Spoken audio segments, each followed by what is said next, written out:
प्रभूच्या नावाला धन्यवाद देते की खरोखर परमेश्वर खूप चांगला आहे आणि प्रभू येशूच्या कृपेमुळे दयेमुळे आपण हा सुंदरसा दिवस पाहू शकलो।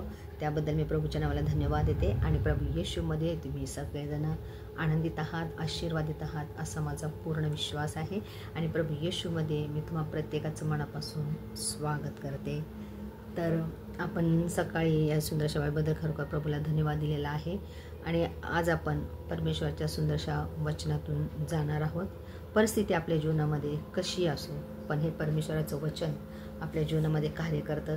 कारण तुम्हाला तर माहिती आहे माझ्या पप्पांना जाऊन फक्त 6 का 7 दिवस झालेले आहेत, परंतु प्रभूमध्ये आम्हाला खूप मोठी आशा आहे की आमचे आप्तेजन आपल्याला पुन्हा भेटणार आहेत।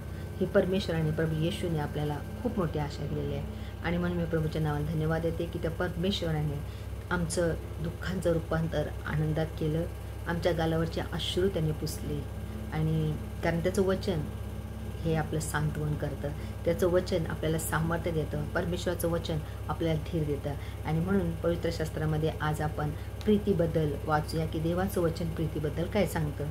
तर करंथीकरासाचे पहिले पत्र आणि 13वा अध्याय आणि पहिल्या वचनापासून आपण वाचूया। प्रीती सर्वोत्कृष्ट दान होय।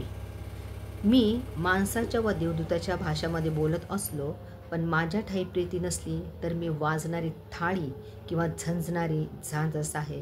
मला संदेश देण्याची शक्ती असली, मला सर्व गुंजे व सर्व विद्या अवगत असल्या आणि डोंगर ढळवता येईल इतका माझ्या दृढ विश्वास असला, पण माझ्या ठाई प्रीती नसली तर मी काहीच नाही।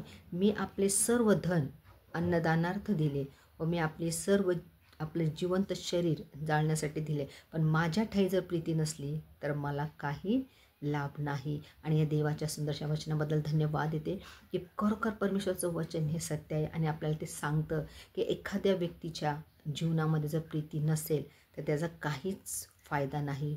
तो माणसाच्या आणि देवदूतच्या भाषा बोलत असेल पण त्याच्या ठाई प्रीती नसेल तर तो काय आहे, वाजणारी थाळी किंवा झंझणारी झांज असा आहे। आणि तुम्ही संदेश देत असाल, तुमच्यामध्ये संदेश देण्याची शक्ती असेल, तुम्हाला सर्व विद्या अवगत असतील, सर्व काही तुमच्यामध्ये असेल, तुम्ही डोंगर इकडचा तिकडे ढळू शकता, पण जर तुमच्यामध्ये जर प्रीती नाही तर त्याचा काहीच उपयोग नाही।